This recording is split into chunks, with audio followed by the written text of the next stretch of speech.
Hi, good afternoon. Thank you for joining us on this panel about harnessing nuclear power. I'm joined by, to my immediate left, Bill Fox, who is SNC-Lavalin's Executive Vice President for Nuclear, where he oversees all operations carried out by the Canadian Nuclear Business Unit, including the design and delivery of CANDU reactors across Canada and key international markets.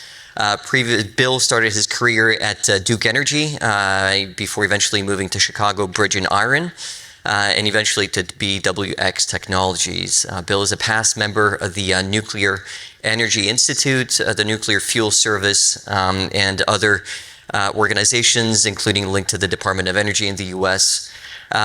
Bill completed his associate's and bachelor's of science degrees in civil engineering from the University of South Carolina. And to Bill's left is Chris Mudrick, who's Bruce Power's Chief Nuclear Officer and Executive Vice President. Prior to joining Bruce Power, Chris was at Exelon Nuclear, where he worked on many various roles, including responsible for 10 of Exelon's 21 nuclear reactors at 6 sites in the U.S. Chris joined Exelon in 1987, and held many senior roles at Exelon. He has a Bachelor's of Science in Electrical Engineering from Lehigh University, as well as completed management leadership certifications at Harvard and Northwestern University. So we're obviously preaching to each other, an acquired choir that highly believes in nuclear.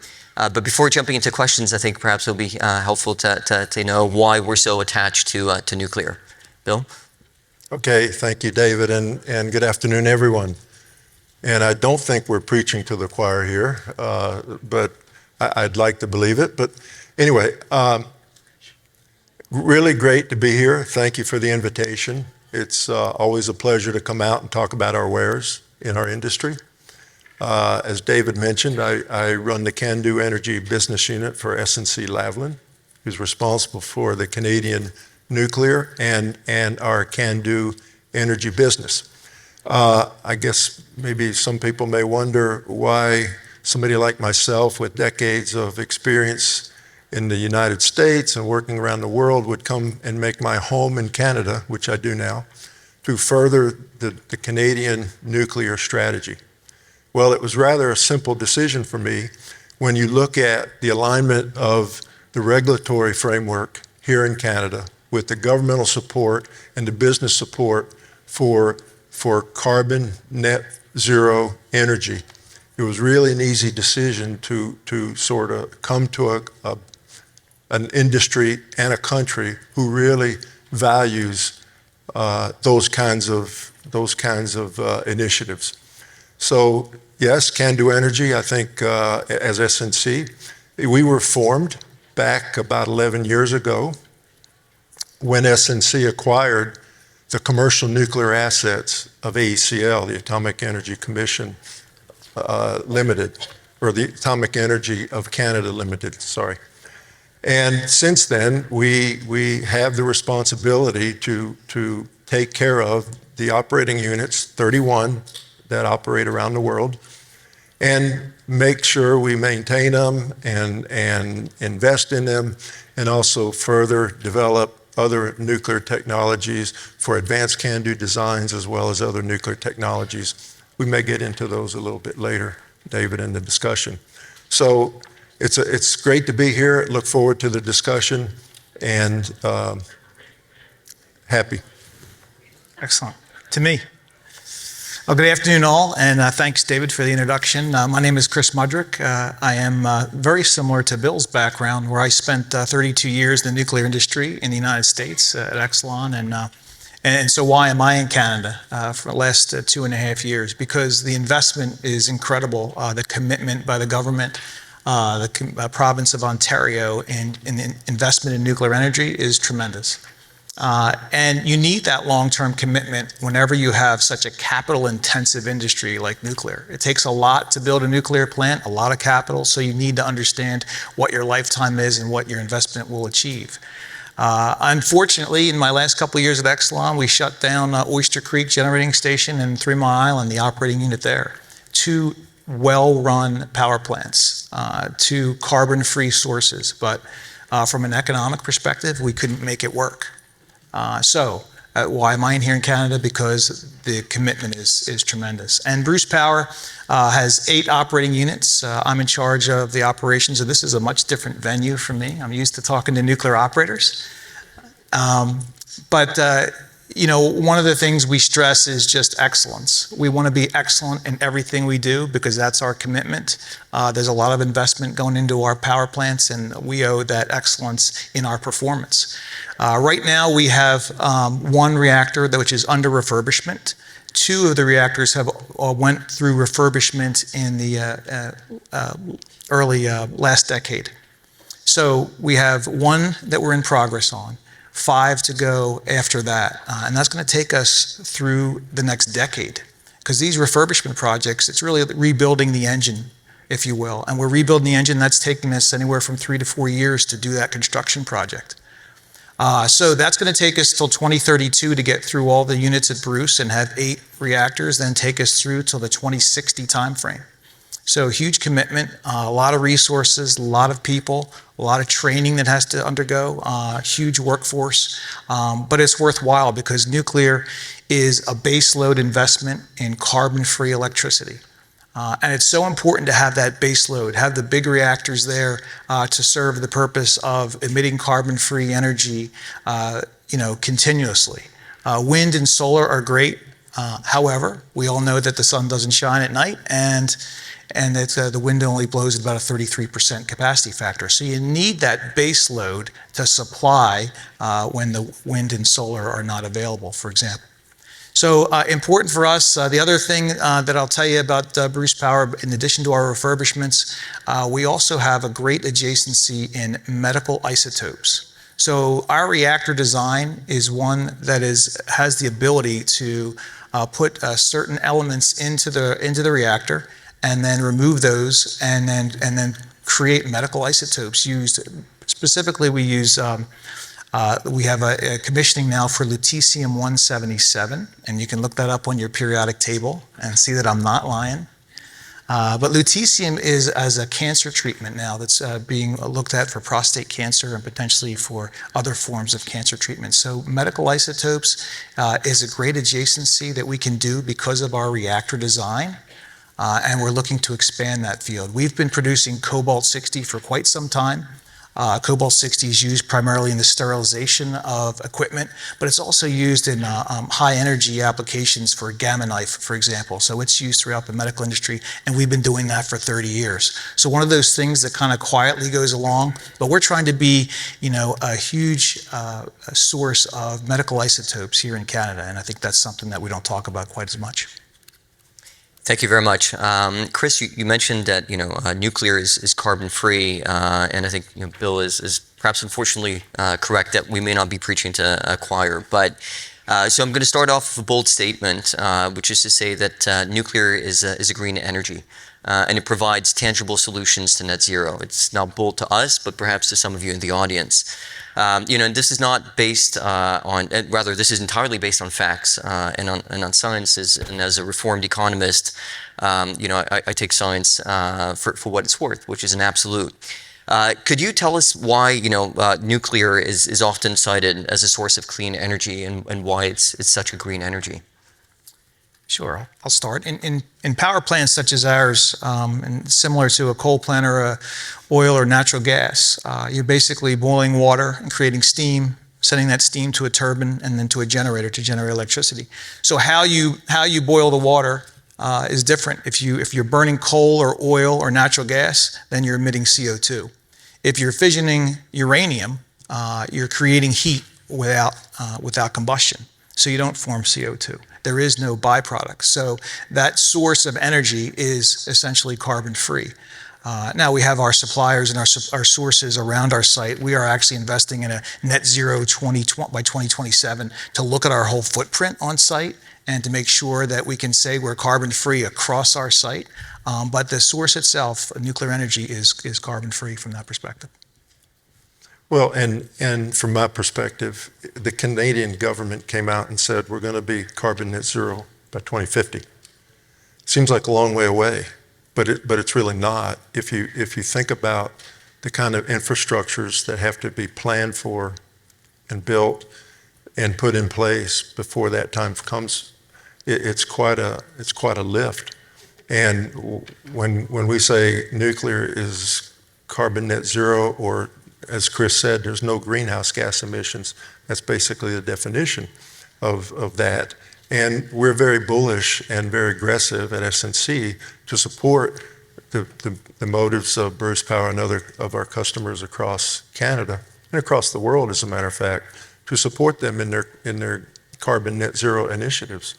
Because building nuclear eliminates other means of electrical generation like coal or gas that has to be produced to make sure that you provide the electricity supply that you need for your constituents. So in Ontario, for example, by building all the nuclear plants at Pickering, at Darlington, and at Bruce, it's basically eliminated all of the coal-fired plants in the province. Now and nuclear is about 60% of the electrical generation in Ontario. Maybe only 15% across the country of Canada. But if we realize where that goes, and nuclear plant is a major investment, it's a major capital investment. It takes a long time to plan and build. And so we have to start now to put these on the grid to make it a 2050 carbon-free economy. And SNC ourselves, we've developed an engineering net zero report for Canada that we just released last year that really looks at the generation mix across the country and says this is the kinds of things we got to go do and the steps we have to make. And to achieve carbon net zero, we have postulated the fact that we probably need 20 large gigawatt reactors. These are 1,000 megawatt reactors, size close to what Bruce Power and Darlington are running at right now. Need to build one a year starting in 2030, put them on the grid in 2030 to 2050, along with multiples of small modular reactors, a new technology that's emerging in the industry. And so to do that, it's a bullish and a bold move, but it's something we have to commit to. And we're making steps at SNC to get there and developing the investments into technologies and innovations for these new reactors. And we are truly, we want a greenhouse gas, zero carbon emission economy. That's what we got to do. You hinted to this, but obviously nuclear is also good at producing other clean energies, right? Hydrogen, as was discussed in the previous panel. So what exactly is the role that nuclear should play in the future energy mix? Well, from my perspective, yes. And I caught the last bit of the last presentation. The comment was the solution is an all of the above strategy. And that's so important. We're not advocating nuclear is the only solution. What we're advocating is a part of the solution. It always has to be strong in its percent share of nuclear electrical generation. And if you take nuclear and add a hydrogen plant to it to produce hydrogen, hydrogen production is a large electrical energy hog, if you will. So putting those two together makes complete sense. And if you can produce the hydrogen and store it and put it into the grid, it just does answers this, it's a solution for a lot of the problems. Yeah, from my perspective, we have earlier we heard from the Nuclear Energy Institute. One of the things that we've done at Bruce Power is to seed this organization to look for innovative solutions. What else can we do? To Bill's point, it's not just nuclear. What hydrogen production, battery storage? What are the other solutions that are out there, and how are we incubating some of those ideas and making sure that the ones that succeed get legs and are invested in. So it's important for us, and we absolutely view our future as we're going to be here for a long time. We're going to be in the game, and we're going to be looking for new opportunities and new technologies. Chris, you mentioned earlier that Bruce Power had a goal of also decarbonizing the whole kind of footprint, right? And to that effect, there's a industrial actors are increasingly interested in small modular reactors in order to decarbonize their activities. So do you see an opportunity for nuclear beyond this to kind of help across the spectrum of industrial and other activities through SMRs, for example? Yeah, no, great question. So we try and stay involved in all the different SMRs, all the new technologies. I personally sit on a board for a small modular reactor, as does my boss and several other members of our executive team, to see what's out there, what the possibilities are of these new technologies. I think there's endless possibilities to do these. What will be interesting to see is what plays out with as if you try and decentralize the grid as you get smaller and smaller in nuclear applications. What's the regulatory footprint that goes with that? What's the security footprint that goes with that? Because on large scale, we can ring fence our site and we can have the production. When you get to smaller distributed scale, you really need to make sure that it's thought through correctly from a regulatory standpoint, so that it is economical to do that, but it's absolutely achievable technology-wise. You mentioned earlier the work that you're doing on medical isotopes, and that's perhaps always a bit surprising for people to find out that there's a plethora of applications for nuclear, right? Could you tell us what your ambitions are on medical isotopes, and what role you can play in the value chain for the various isotopes? Yes.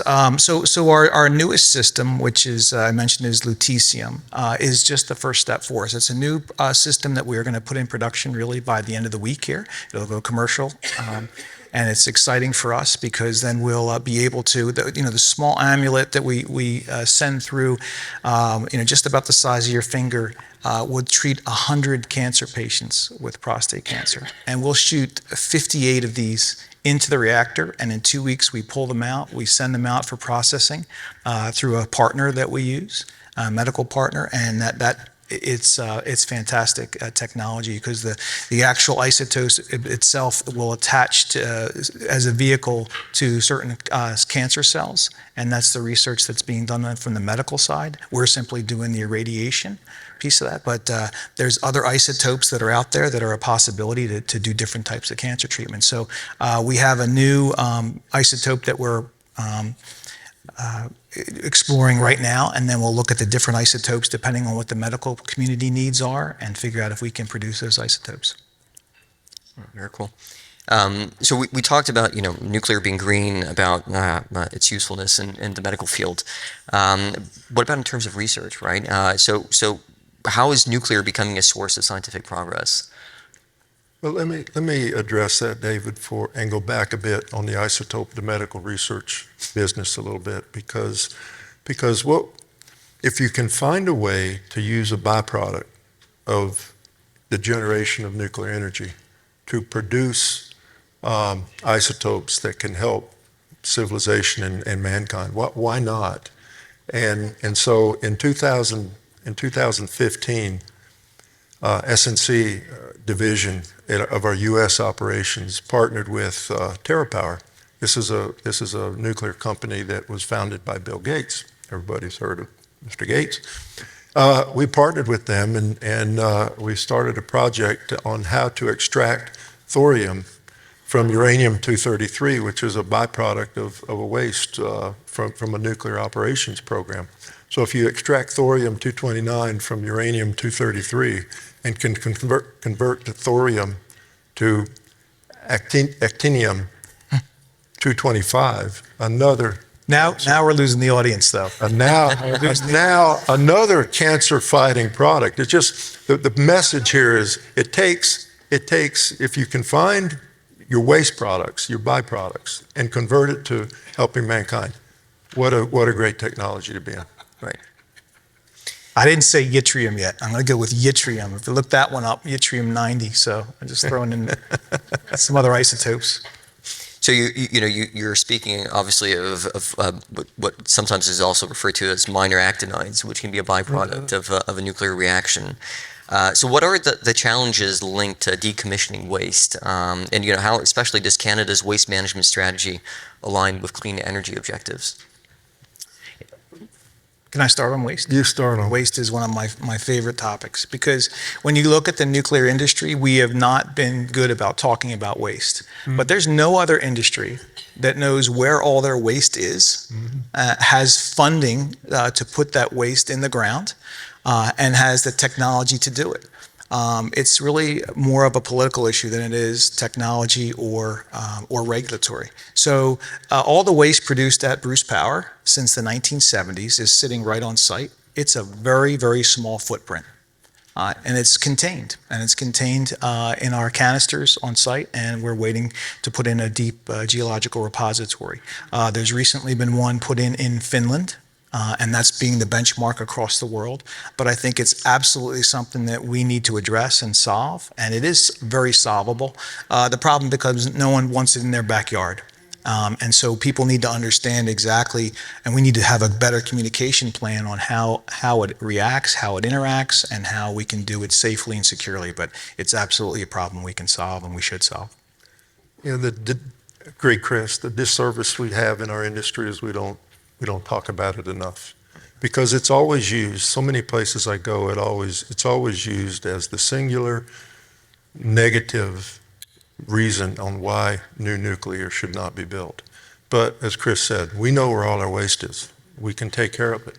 And at SNC-Lavalin, through our UK operations and through our US operations, we have huge waste management businesses. For example, in the U.S., we are contracted with the U.S. Department of Energy to manage a lot of the legacy waste from their nuclear weapons grade programs for decades and decades going back. And we're using innovation and technology to produce new ways to consolidate, to decontaminate, to clean, to sort, to segregate, and then to store. At the end of the day, if you take that volume and reduce it down into a more stable form, it's better for everyone, and we know where that is, and we can account for it all. In the UK, we manage for the NDA over there at the Sellafield plant, or not Sellafield, the Springfields? No, anyway, it's a waste management processing facility up in the northwest of the state, or the country, where we're working with them on innovating and waste management using robots and technology to go in and monitor, sort, and segregate, and long-term store those wastes. And Chris said, the technology is there to produce safe storage, long-term storage. Other countries are doing it. We just have to get our act together here and employ the technology that's available to us today. And on the topic of waste, new nuclear, the new generation of nuclear reactors is also much more efficient at extracting energy, and so therefore produces ultimately less waste to contend with. What are your views on these developments in terms of a path that it can provide for Canada going ahead? It's exciting for me to see the next generation of nuclear. Every generation, and we would be in our fourth generation of nuclear reactors. And every generation, you learn from the old generation what you can do, how it can be more efficient, how it can be better managed overall. And so I'm excited for it. My daughter's in the nuclear industry. She's been in for 2 years. She's a mechanical engineer, and I'm excited for her and in the whole next generation. We're starting to see a revitalization. Nuclear kind of goes through its cycles over the last, for me, 35 years. You see the cycles, and right now we're on a positive cycle, and we need to take advantage of that and put in some of these new technologies and start. Our problem is we need a start of a new technology, of a new SMR, I know that OPG is doing that here in Canada, and I applaud them for that. We're working with them to watch and see. They're going first, working with General Electric and TVA on a project here at Darlington, and we're going to be right with them and following their lead on this one. But it's exciting. Yeah, and we are working with the project Chris mentioned. We're working with OPG on that small modular reactor project. But there's other technologies, we call them Gen 4. This is the forward-looking technologies where small modular reactors are able to use as fuel the waste from other pressurized water reactors or other operating reactors around the world. And what better way to create energy from a waste stream that comes out of an existing reactor?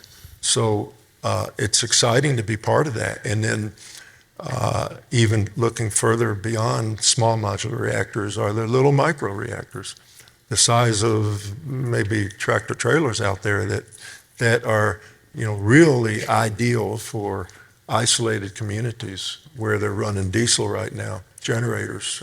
Putting small modular reactors or micro reactors, maybe 1-2 megawatt reactors on these remote sites all around Canada, up in the oil sands, for example.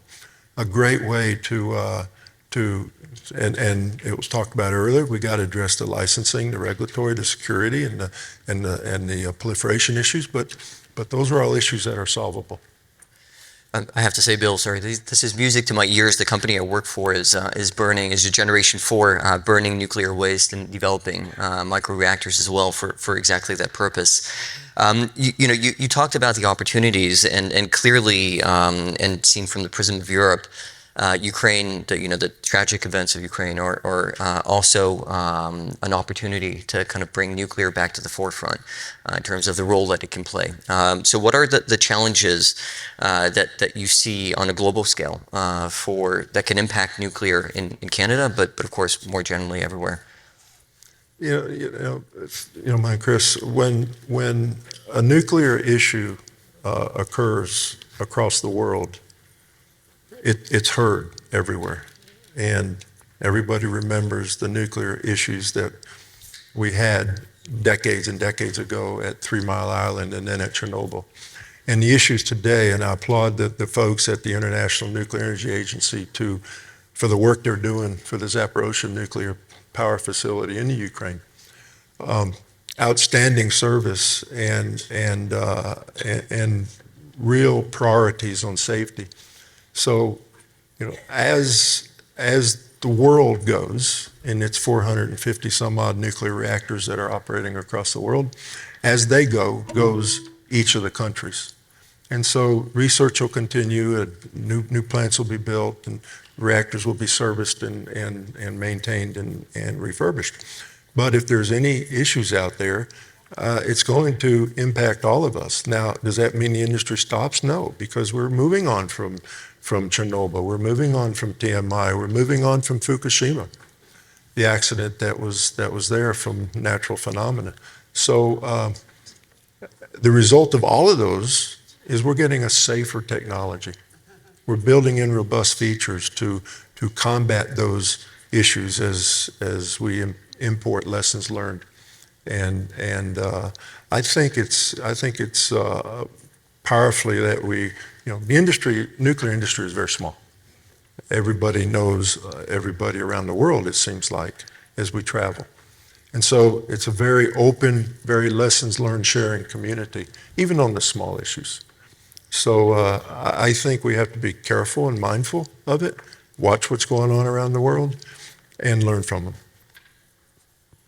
Yeah, I would just add, so I was in the Czech Republic last week, and the World Association of Nuclear Operators, put forth a resolution to make sure that the workforce at the Zaporizhzhia nuclear plant is, first of all, it's stable and understood, and not used as a pawn in this political theater.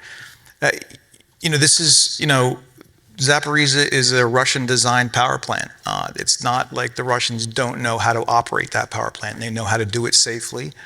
They're using it as, like I said, political theater. They need to make sure that they don't, go to all ends here to make sure that critical source of energy for that region also. And I think they know that, but it's unfortunate that it's caught up in this political nature. We need to make sure that it's safe and secure, and that the operators get what they need to operate the power plant, without interruption.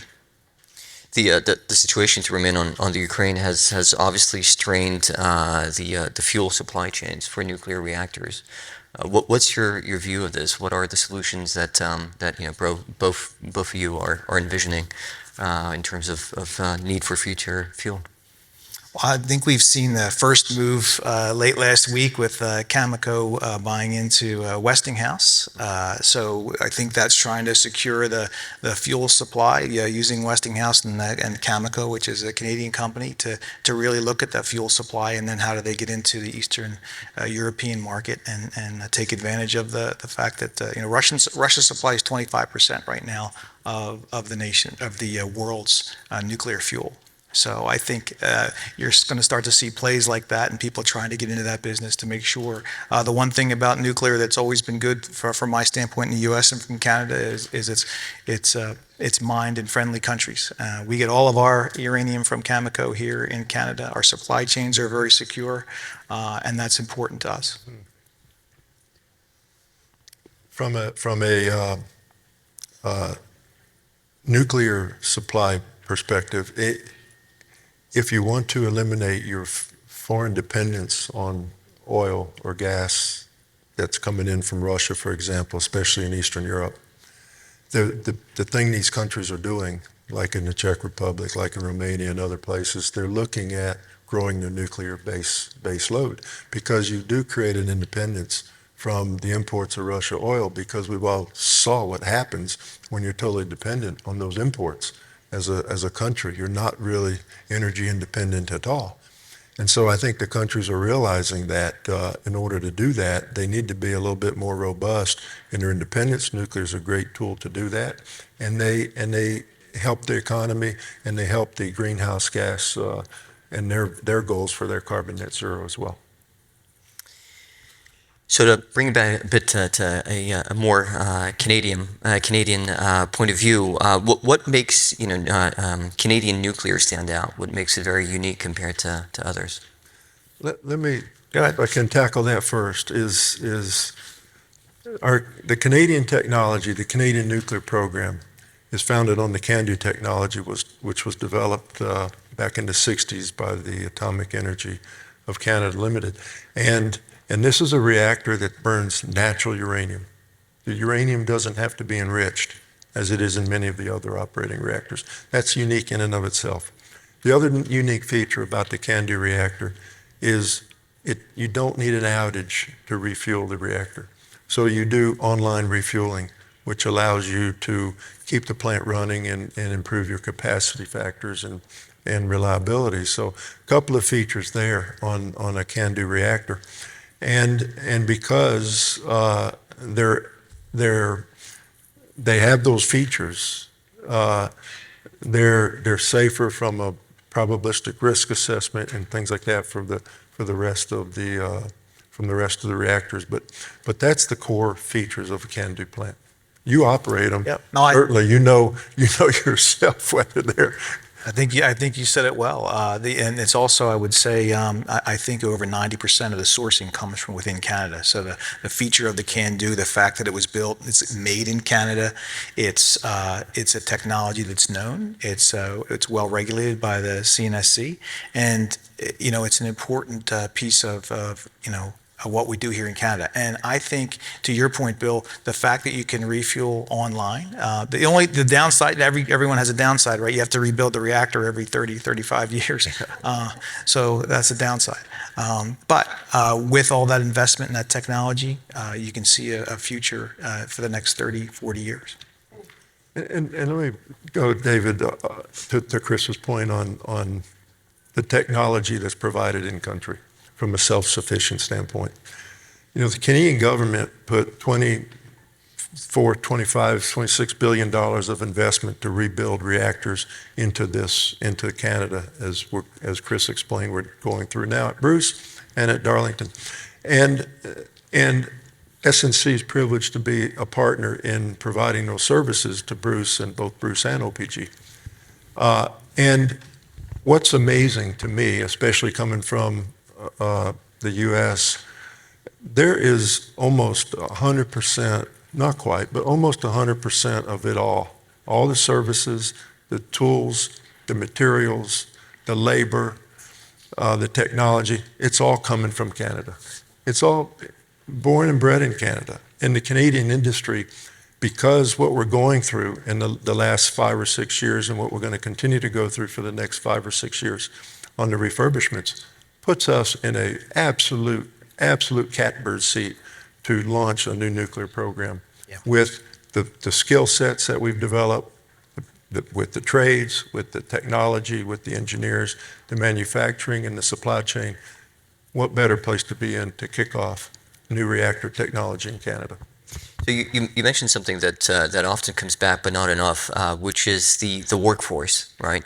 And the importance to be able to tap into a very qualified and very astute and educated workforce. So could you talk a bit about the synergies and basically how building a nuclear reactor provides an incredible amount of trickle-down wealth and development for the region? Yeah, I want to go back to Bill's point, and then I'll catch on that. Absolutely right. The fact that we're rebuilding these reactors, and you want to make sure that, and this is what Ontario has done really well, is make sure that we're protecting the asset that we have that has led us to the clean energy state we are right now. And then look to new technologies to build on that. And I think, to your point, Bill, is as we rebuild these reactors, we bring in a new generation of workforce that now knows the CANDU technology, that now knows nuclear, the standards that we use, and that's going to launch us into that next generation. So I think that's vitally important, and I think is the training. We do a tremendous amount of training in the nuclear industry. I would tell you, no other industry does the type of training that we do for the workforce, for the operators, for the maintainers, for the construction workforce. So I think that's vitally important for us to make sure that the next generation of the workforce is well trained and into the next to set ourselves up so we can build the next generation. So can you tell us a bit what the opportunities for Canada in terms of exporting nuclear energy to neighboring countries, and it could be obviously beyond the border, but also in terms of nuclear barges, for instance, and the rest. There's The CANDU technology is prevalent throughout the world. There are other, in Korea, Argentina, India, there are CANDU designs also. So it has been exported, and I think as we go through our refurbishments here, I think other countries will potentially do the same if they see that technology. So I think it is absolutely a vital area for us. Darlington has finished one refurbishment. We are into our first refurbishment. They're executing 2 more. So once we get into a role, I think it'll be absolutely critical for us, and then I think it will absolutely be very exportable to those other countries. The capital commitment and the lift that's required to build a new nuclear project, especially in countries that are not nuclear countries, because there's no infrastructure, there's no licensing, they're just new to it, creates an opportunity for Canada. Because as we go out, and Chris said, we have CANDU reactors. We have exported Canadian technology to 4 continents around the world and 5 or 6 countries, and they're operating today. We service them today. We're working with those folks all the way through COVID. We sent people around the world servicing the reactors, doing inspections and maintenance on those CANDU reactors. So in order to create an export climate for Canadian nuclear technology, I think that the capital investment and the lift is so heavy that it's almost a government-to-government deal, where it's not going to be where an owner writes an RFP, flips it out on the street, and several people supply bids to build a nuclear power plant. These are arrangements that are made at the highest levels of government, and if government doesn't get involved, these things tend not to happen. And if you look at the plants that are going around the world, they're government supported, they're sovereign plants. I mean, China is building because of their government support around the world, and so Our Canadian government, we're talking to them now to help support investments we want to make in other countries to create an export situation. And it's been very good, and it's progressing, and I'm excited about it. But there is export opportunity for our Canadian technology, but it's got to be supported with governments as well, both Canada and the importing governmental country. I'd like to go back to that question of support and alignment, but before we do so, backtracking a tiny bit on small modular reactors, on SMRs. It is a bit the flavor of the month, right? And perhaps a bit more than a month. But how do you see the SMRs fit in your portfolios in Canada as well as your overseas activities? I'll start. And so I think the way that the SMRs, that we look at them right now to get into the early adoption of them, you're going to put them at power plant where existing power plants are right now, and you're going to set them up as, run them in 2, 3, 4, 5, 6 packs, and figure out exactly how to leverage your scale until we get the process, the manufacturing, the regulatory, all that thing. That's the only way I think that it'll start. And then to the opportunity that's out there is once you have a small modular reactor, can you then deploy it to different provinces, to smaller remote communities where they can be the engine for many years to come. But I think it's going to start with, at a known existing site. It's much easier because that site is licensed. There's an emergency plan. All those things are in place as opposed to starting from greenfield. And I think in Canada is going to be the first to do an SMR, absolutely, which is great. And then I think the other countries are gonna follow, and people are gonna want that technology. Mm-hmm. Yeah, I completely agree. The investments we're making in the SMR technologies now, it's no different than deploying another new technology in any other industry, in any place you go in the world. And there's always a first of a kind. This is a technology that I've seen everybody wants, but nobody wants to be the first. Right. So once, applaud OPG for moving forward with the project they're building at Darlington. But SMRs, just because of the nature of the description, small modular reactor. Everybody knows out when you buy groceries, you get more economical benefit when you buy a bigger box of cereal versus a smaller box of cereal, right? So in and of itself, it's probably not as economical, but there is a clear need for them in some of the areas that can't handle, from a grid perspective, the large plants, and you need something more, smaller and more sizable that you can manage. And the capital outlay that's required is not nearly as much either. So we got to get the first one built. We got to get the engineering completed, and we got to get those lessons incubated. But then once you start, I think, Chris, you're right. Once the first one goes, a fleet of these things are going to start going. And it won't be unusual to see 20 or 30 or 40 SMRs under construction at one time in Canada in 10 years. So what role can Canada play in the global SMR supply chain? Well, let's go back to the plant that OPG is building. It's the first. It's going to be supplied mostly as much as possible from the country of Canada, using the supply chain that's been in place through the refurbishments that we're doing at Darlington and at Bruce. And you build on those, and you take that plant built, and then you can export that to other areas. So I think it's important that we get this one built and create the environment to make it worth the while. Yeah, I think the other piece that we haven't mentioned yet is just the regulatory environment. The regulatory environment here in Canada is better than in some of the other countries. But if you're the regulator and you have to build a new type of reactor, and you've been building the same type for some period of time, they're not as receptive, right? They don't have the expertise in this. Everyone has to be evaluated on its own merits. So that's where we need that regulation to go through and look at the probabilistic risk assessment, all the different safety systems of the new reactor designs, and we need to do that more efficiently. Right now, it's a very cumbersome process, but we need the regulation to be reliable. I think the word you used was consistent.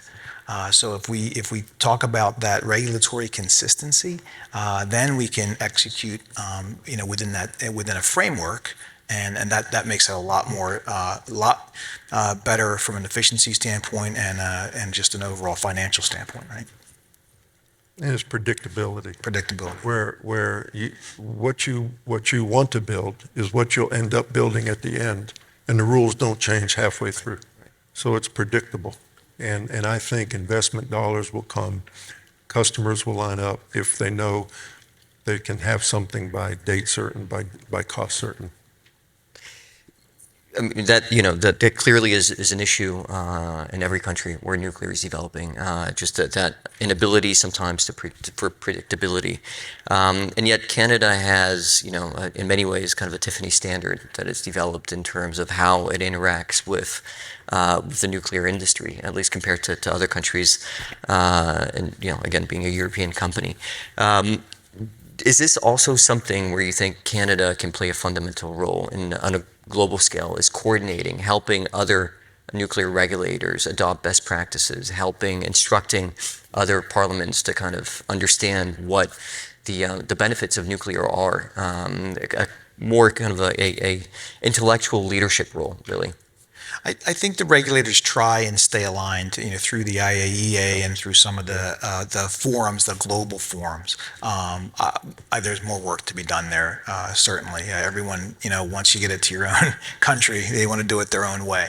A little bit of that going on. But I think a standardization of that, once one reactor type is accepted in one country by one regulator with a certain pedigree and process, we should be able to use that in other countries and be accepted with, a review, but a minimal change of design, if you will. That's what kills you, is you go through every different regulator and then all of a sudden you start adding costs on. So, yeah, I applaud our Canadian Nuclear Safety Commission Chairman, President Romina Velshi, who has initiatives going with the United States NRC to look at consistency and regulation, look at the way they approach safety cases, and does it make sense to have a license to build a power plant in the United States and not be able to build that power plant in Canada?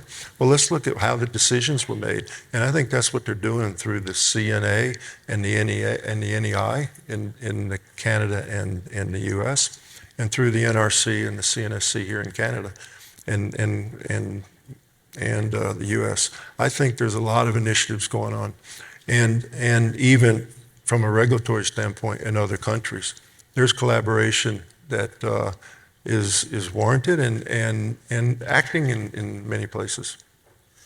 I think we're about to run out of time.